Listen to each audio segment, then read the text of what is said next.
Greetings and salutations. Okay, last time was a lot. Last time was a bit of a roller coaster. We're gonna get back into it. Some things have transpired. Avis died. Ferraro is a spy of some sort. Things are interesting. Let's see what's going on. You are shook by something in a book where it says that you might have some rare malady.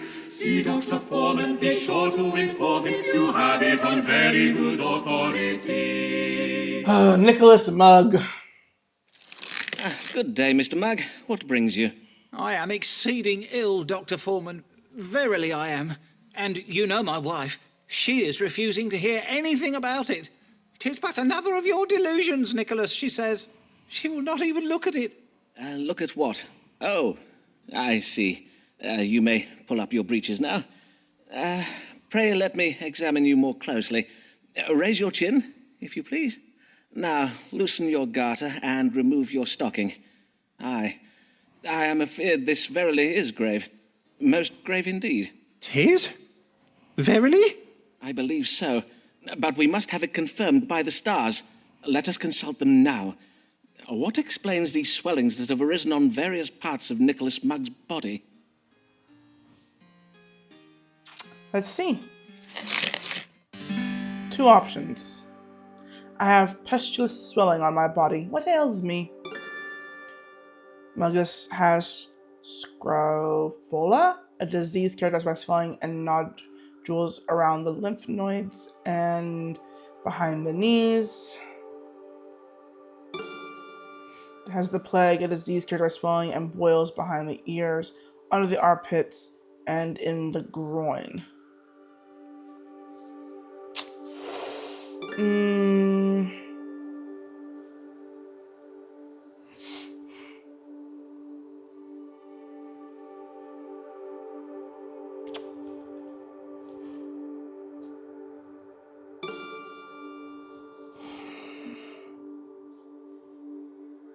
Ruler of the skin, ruler of the arms.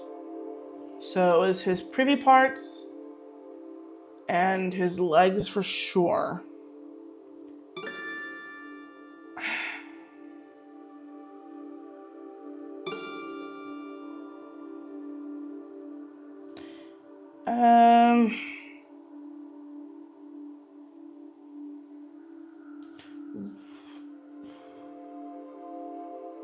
Pustulous swellings on my body. That leads me to believe that it might be boils, because that's what pustulous leads me to believe. Because this one, nodules, that's just like raised spots, right? A nodule would be a raised something or another. Let's look up the definition for nodule. I'm pretty sure that's all it is.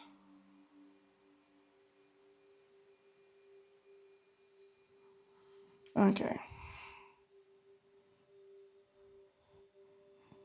A small swelling or aggression of cells in the body, especially an abnormal one. A lump, a flint of chalk, carbon, cast iron, and on a seabed.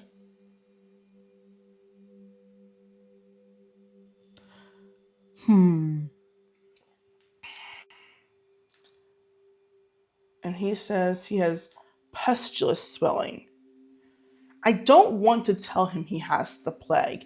How many more visits with this quarant do we have? Verily, this be our last. It may very well be that he has the plague.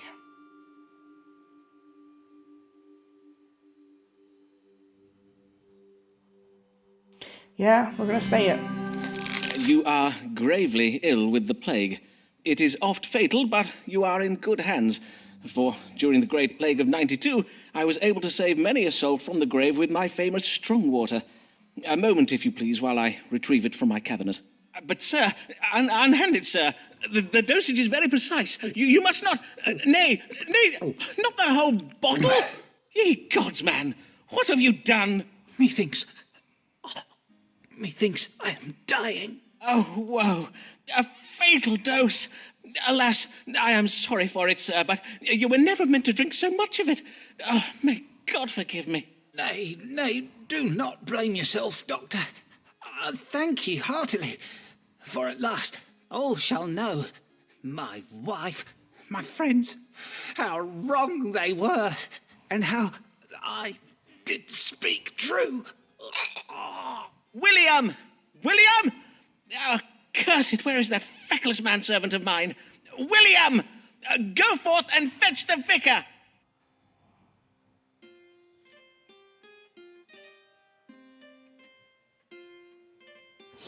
He drank it all and died?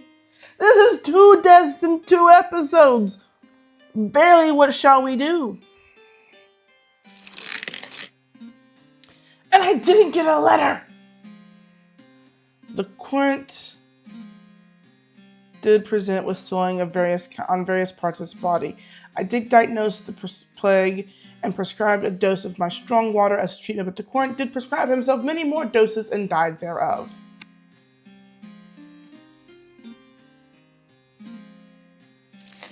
Mr. Foreman, you have been called before this assembly of the College of Physicians to answer the charge of practicing medicine without a medical license. What have you to say in your defense? Would you deny practicing medicine, sir? Why, no, I would not deny it. My practice is well known. Indeed, since I helped cure the plague of '92 with my strong water... Then you admit you have committed this most grievous offense. Ah. Well, 'tis true I'm not technically licensed, but I fail to see how... You fail to see? Then permit me to enlighten you, sir. A medical license assures the residents of London that a physician has the necessary education and skill to treat them. By practicing without qualification, you have not only broken the law, you have endangered the lives of your patients. Indeed, we have received reports that a man by the name of Nicholas Mugg, a wig maker of Silver Street, has lately died under your care. Aye, well, that was most lamentable, but not my fault, sir. Mr. Mugg took a far greater dose of my strong water than I advised him to. He chose the dosage himself. In truth, one might say that the cause of death in this instance was, well, Nicholas Mugg practicing without a medical license. Silence, Mr. Foreman! Your impudent japery may well be suffered by your patients, but it will not be tolerated here. I do apologize, Mr. Smith. Besides the death of this patient, we have gathered ample evidence of your malpractice, Mr. Foreman. Indeed, we have had this illegal operation of yours under observation for quite some time. 'Twas you, Riccardo Ferraro, the merchant from Venice. All along he was you, Richard Smith, the Queen's royal physician. Then I take it, Mr. Smith, you were unsatisfied with the medical care I gave you? Sir, we are well aware of your occult practices. What you so boldly call medical care was naught but advice conjured up by means of dark magic. You have no understanding of physic or astrology. But my knowledge of both physic and astrology is unparalleled. If that is so, then doubtless you will happily submit to having your knowledge examined before this assembly. Oh, Lord.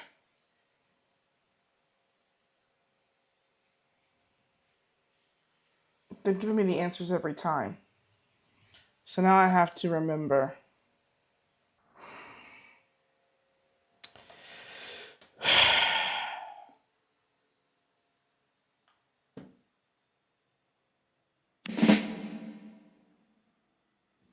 Women are from Venus.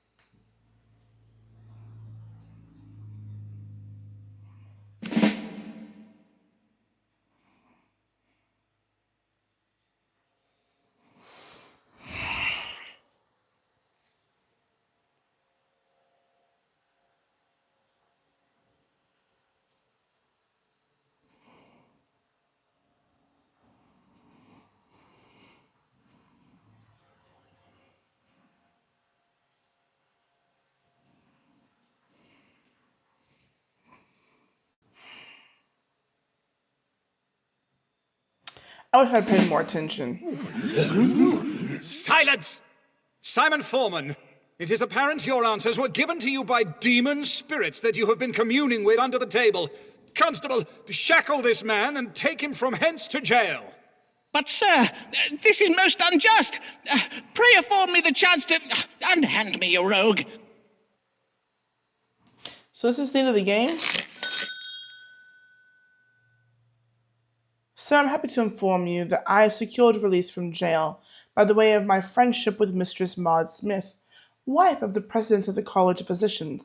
We have contrived to have her husband believe that you enjoy the favor of John Whitgift, the Archbishop of Canterbury, and that the Archbishop plans to grant you a medical license. But whilst you'll be free to this day, our ruse will not hold for long, for Maud says the college intends to write to the Archbishop to warn him that you are a charlatan and urge him not to grant you a license. Most assured, your friend and current, Alice Bligh. Alice Bligh, she feels no shame, and forsooth is she to blame. If we were her, we'd do the same. Alice Bligh, she feels no shame. Good day, Mistress Bligh. Before we start, I must thank you for having used your influence to help me resolve my recent difficulties. Say nothing of it. Those doctors and their College of Physicians. Naught but a band of piss-pot sniffing bullies, so they are. Besides, I needed you out of prison so that you might read the stars for me. I see. And what would you have me advise you on?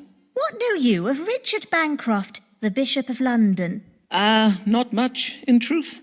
But I did attend the Easter service at St. Paul's. I found the bishop's sermon on the virtues of chastity and abstinence most compelling. Why, you know him well? Not very well as yet. I was seated beside him at an Episcopal dinner Saturday last. We discoursed a while. Bishop Bancroft is a most charming man. But there was a moment when we did both reach for the brandy decanter.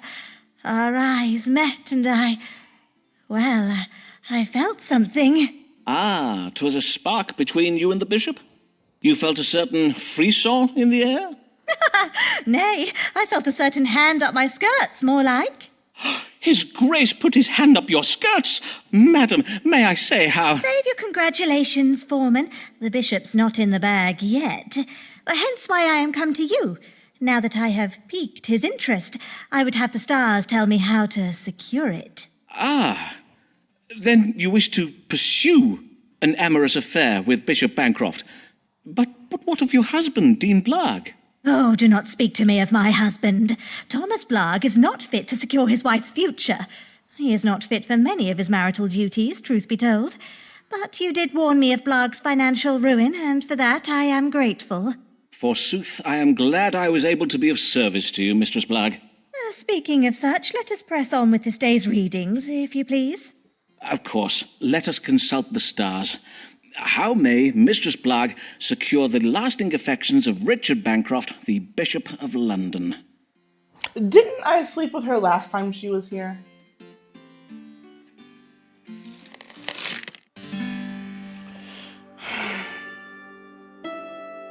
Should commit adultery with Bishop while he is away from home.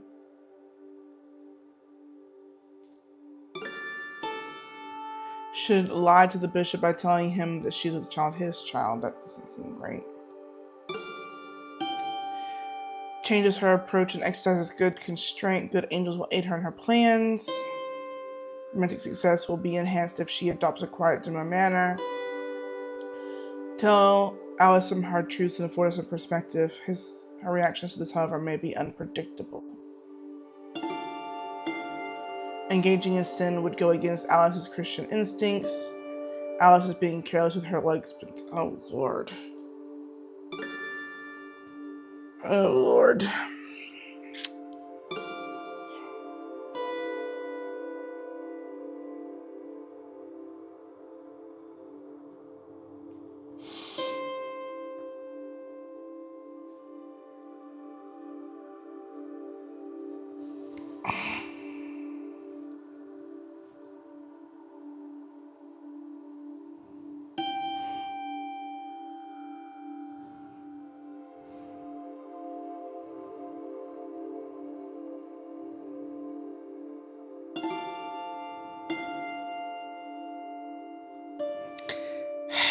I've got to go with this one.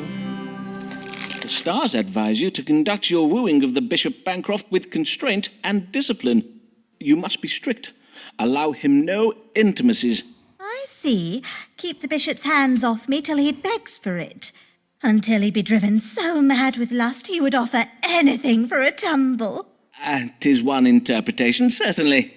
'Tis true that Lady Anne Boleyn found success with such a stratagem in her pursuit of the late King Henry Tudor. At least, up to a point. Aye, poor lady. Be there anything else? My chart does also advise you to adopt a manner that is quiet, gentle, and demure. Verily, I will not lie, this is beginning to sound like a cod's load of work. Mayhap I play dumb with the bishop and merely nod and smile at everything he says. It is the stratagem used by Jane Seymour, I believe. And unlike Anne Boleyn, she bagged her king without losing her head, did she not? Okay, that works. The Court did wish to know how she might secure the lasting affections of Richard Bancroft, the Bishop of London. Did advise the Court to exercise constraint and adopt a gentle manner in the company of the bishop. Methinks the Court was a little pleased with me for the reading I gave this day. Yeah! It says it right there. Coitus post constellatio. They slept together. Yes, your grace. Nay, your grace. Pray remove your hand, your grace. Needs must, but bugger this is for a lark. Lancelot more, lovely his passion, lacking in mind, fulsome in fashion, unwise truths, told him chance, he yet persists in chasing.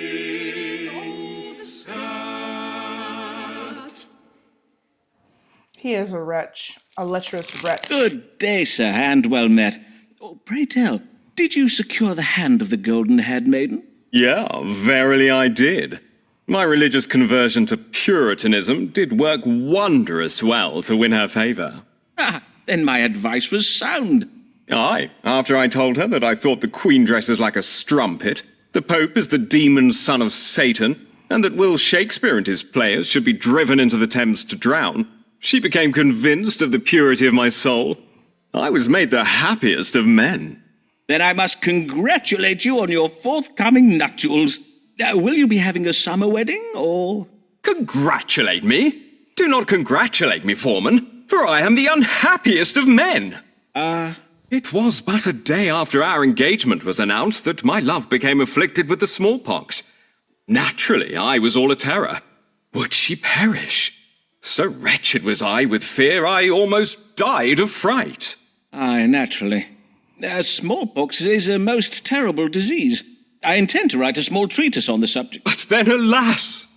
Fate struck the cruelest of blows upon my soul. Oh, verily. Poor girl. May she rest in peace. Or resqueeze in pace, as we Latin scholars say. What?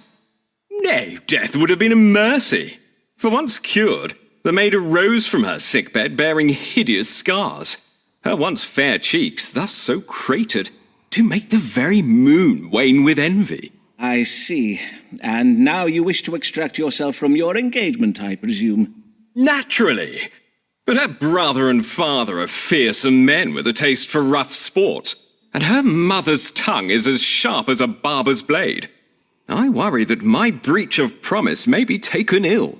Then let me see if I may fathom the family's reaction from the stars.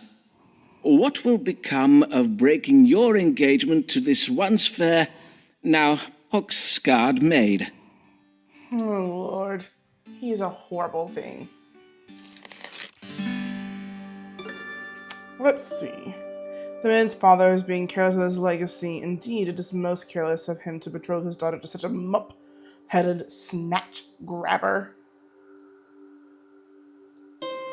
The maiden will bear the disillusion of her engagement with quiet grace. Moore has cause for hope regarding the young lady's forgiveness. It would be intelligent to seek a resolution in a foreign country. God's punishment is on the way, with Neptune and Mars bringing confusion and war. Moore's breach of promise may result in a sudden change of fortune, his death.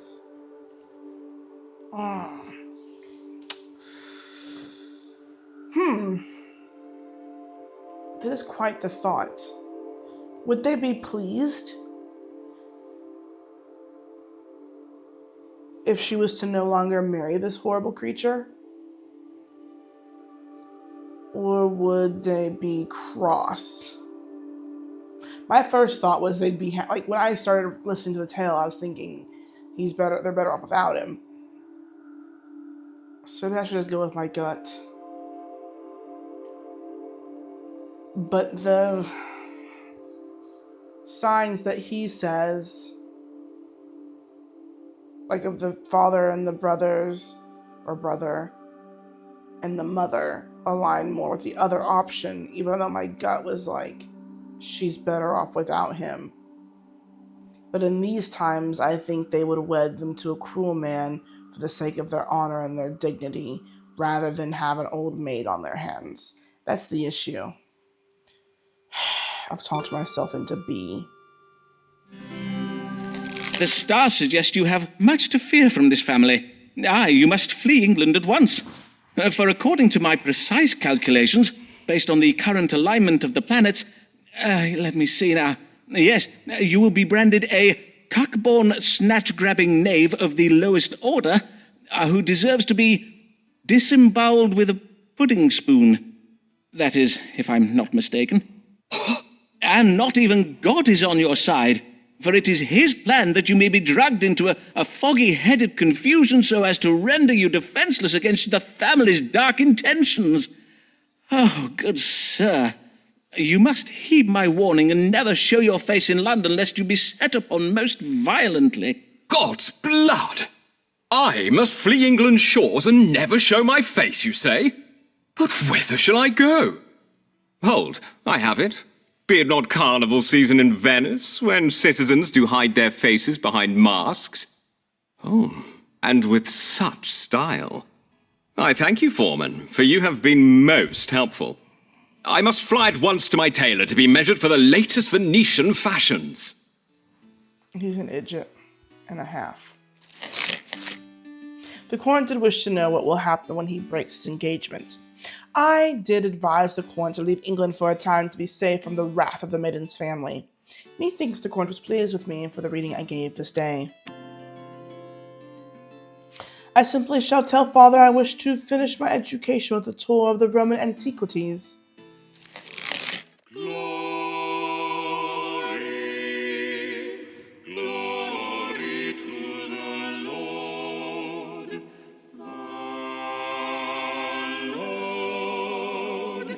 Archbishop Whitgift, glory to the Lord in the highest position in the church, except for the Queen. Glory to the Lord, Archbishop Whitgift. Well, that was a useless ditty.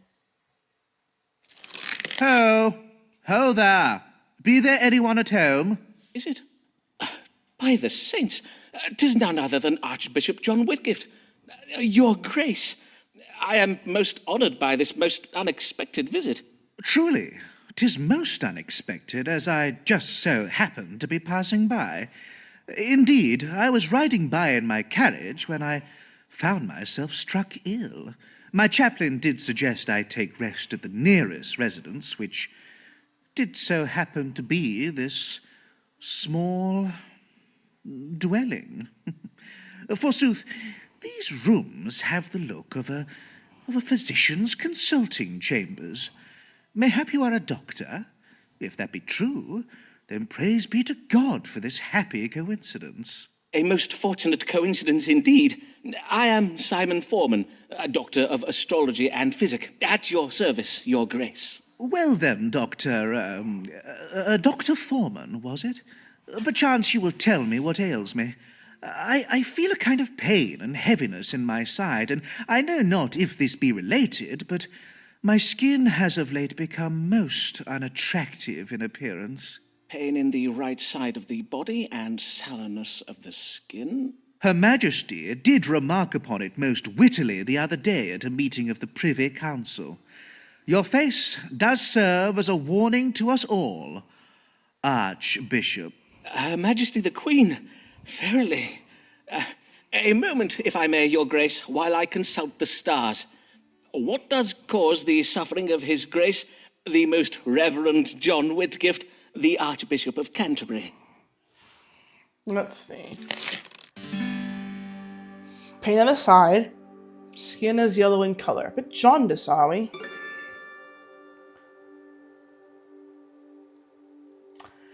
The Archbishop is suffering from jaundice, a condition characterized by color seeping into the skin when the tubing connecting the gallbladder to the liver is blocked. Characterized by grievous pain in the heart and gnawing sensations throughout the body.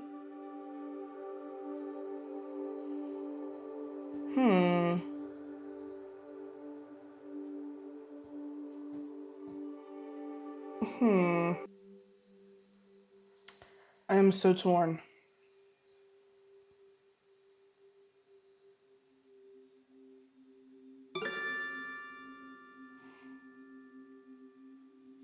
The gallbladder is in the side. We're gonna go with this one. You are afflicted with jaundice, Your Grace. Yellow bile has seeped into your skin, causing it to become yellow-hued in appearance. 'Tis the jaundice, is it? I see. Pray, have a servant boil this pouch of herbs in water. The liquor is to be injected up the fundament once each day. It should draw the collar away from your skin and into your bowels. William! Excellent. I will have my chaplain see to it. My. Who do we have here? Before you take your leave, Your Grace, I would have my manservant William let blood from your right arm. Indeed. Very well, then. Before you depart, Your Grace, perchance I might trouble you with a request of my own. Good day, sir. My chaplain will settle payment with you anon.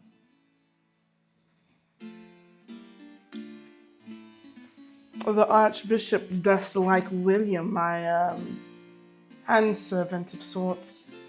All the people, ladies included, and apparently men, seem to like William, my handservant.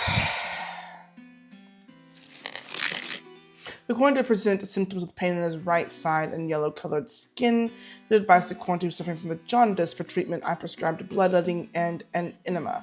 Methinks the Quarantine is most pleased with me for the reading I gave this day. William Buck, I think he said his manservant's name was. I wonder how much Foreman pays him. You will leave him alone.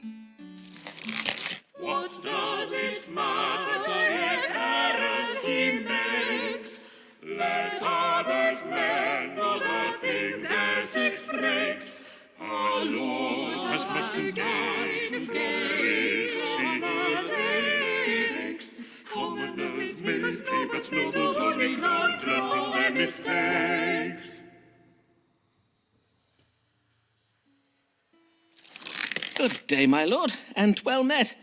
Indeed, methinks I have not seen your lordship since last year, afore you set off with Sir Walter Raleigh to capture those Spanish treasure ships. Ah, yes. Doubtless you heard what became of that expedition.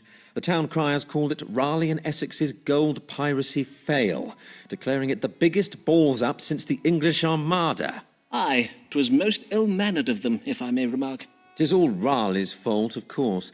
For when I revealed that I had gotten our navigational directions from you, he had our men turn the fleet around and sail in the opposite direction.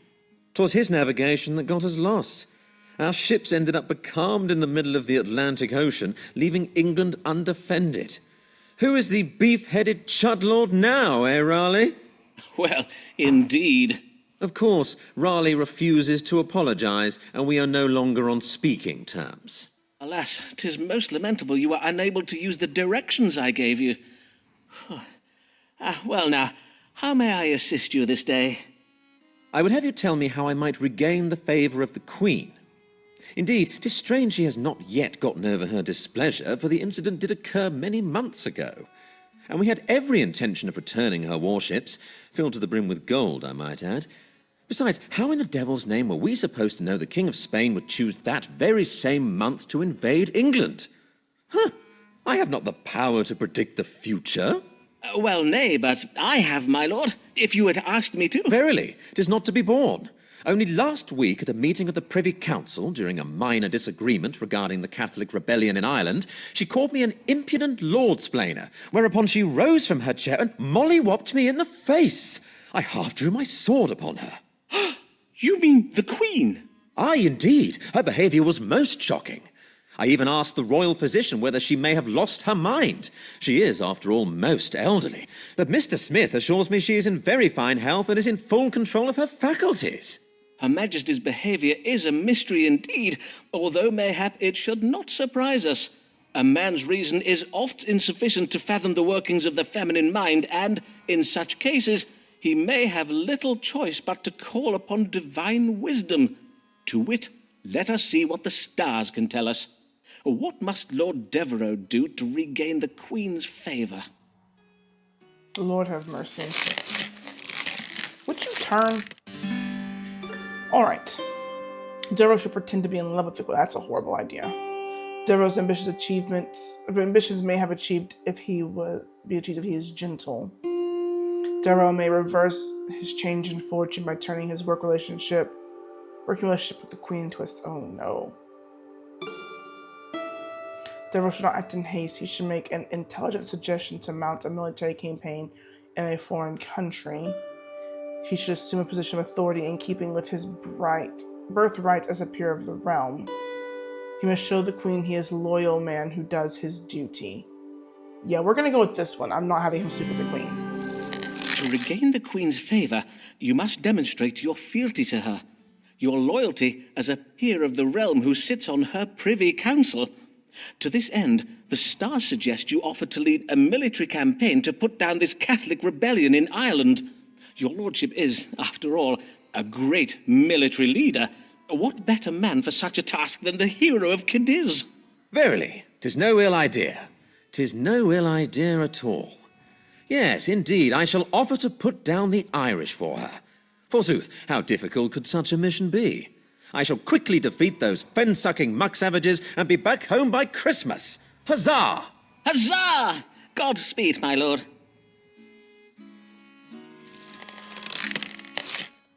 The Court did wish to know how he could gain the Queen's favor. I did advise the Court to offer to lead a military campaign to put down the Irish rebellion. Methinks the Court was a little pleased with me for the reading I gave this day.